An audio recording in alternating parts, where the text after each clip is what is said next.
Welcome to Investigation 7. In this investigation, students are going to begin connecting some of the ideas that they've been exposed to in Investigations 5 and 6, looking at geologic time and looking at fossils. It's a two-part investigation that only takes a few days, but it is very important because it's connected to both state and national standards. So it's something I definitely encourage that you read up on and make sure that you feel comfortable with it prior to teaching it. Students are going to be discussing the concept of index fossils, and you're going to remind students at the beginning of the fossils that they'd seen back in Investigation 5, looking at Grand Canyon environments. And then you will give them this sheet right here, just showing them an overview of the types of fossils that have been found in some of the layers of the Grand Canyon rocks that they've been looking at thus far.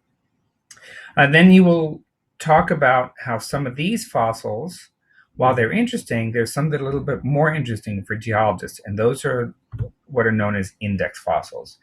Now, index fossils are fossils that are used by geologists to determine the comparative and relative dates of different layers of rock, and they're usually fossils that are of organisms that have had a relatively short but well-documented existence. And it's best if these organisms had a wide geographic range, were very abundant, and are very easy to identify. So that's something that you're going to be introducing to the students. Now, a little funny side note, this is something that a walkthrough, a script that's in the teacher's guide is something you talk about with the students.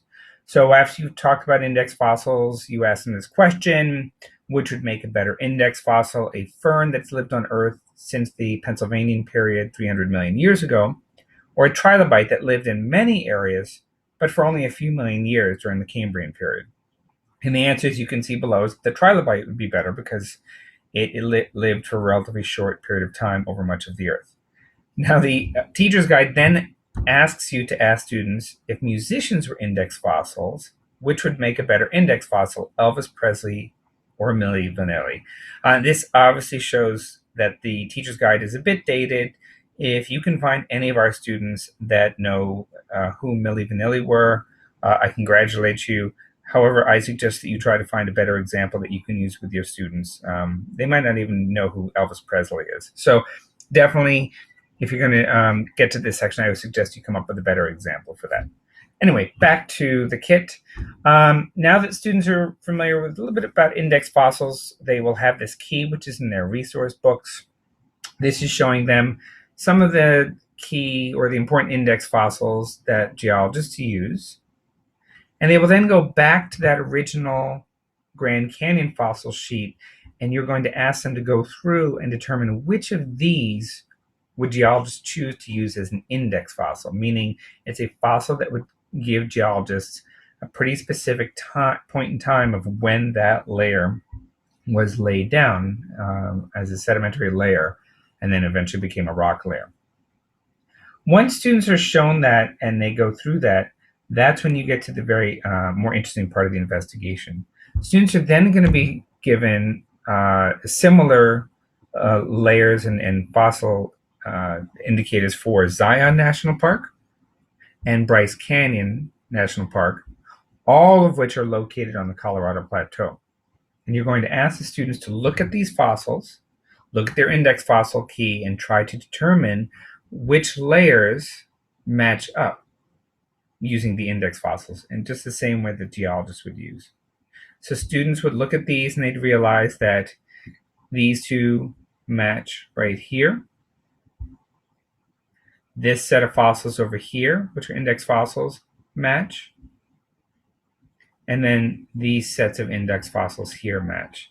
And with that information in hand, they're then able to, they'll actually cut these sheets out, lay them out on a new sheet of paper, and they'll actually be able to move these around, kind of similar to what they did in early investigation looking at North and Nankook Canyons.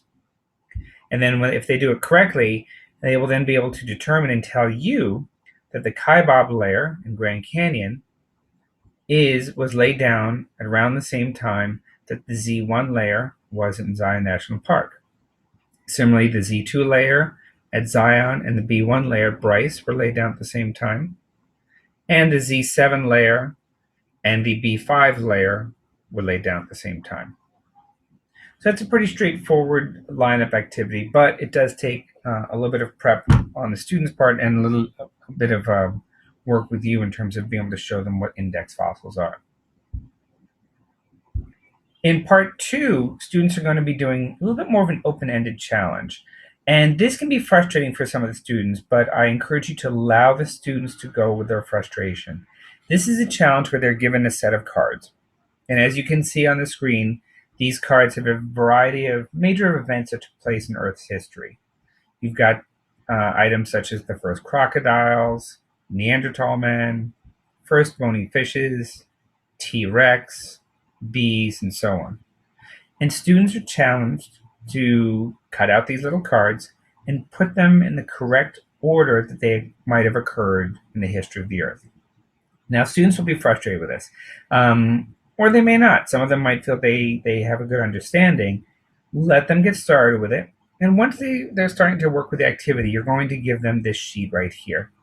This gives them some prompts that get them to start thinking a little bit more about the claims that they're making, which is the order of the cards, and what is their evidence and reasoning for putting the cards in that order. That should sound familiar, CER, something we've been working on a lot in Boston.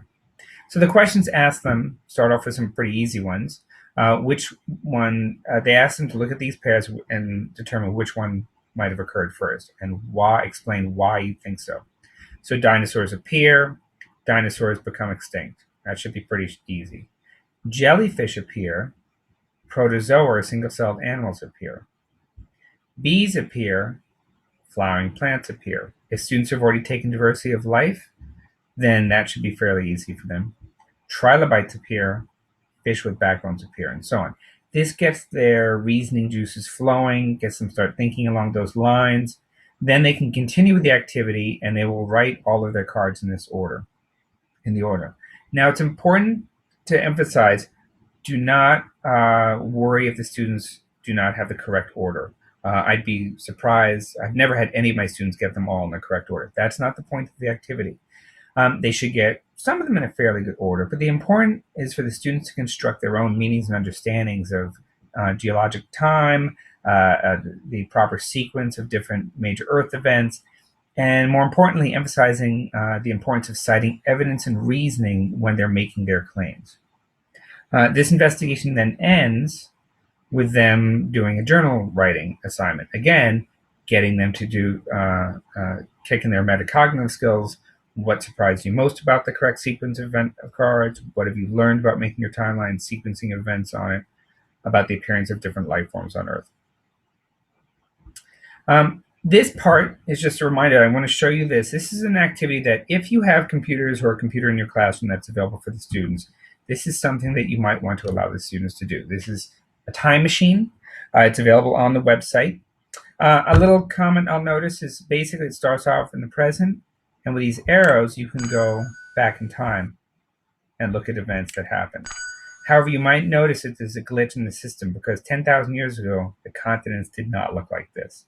So what I encourage you to do is have the students click on the time button, start off at 4.5 billion years ago, and then move forward in time using these arrows. And it's basically their opportunity to explore Earth's geologic time. This kind of expands on what they did back in Investigation 6. And they can go through and look at major events as they're working on their sequencing of their event cards.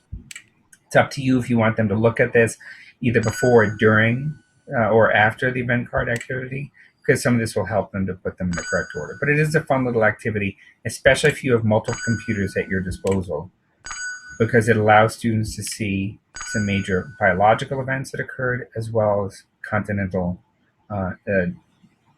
plate positions, which will lead into Investigation 8 later on. So again, I hope that this is something that was useful to you and that you're able to have some fun with it with the students. Enjoy.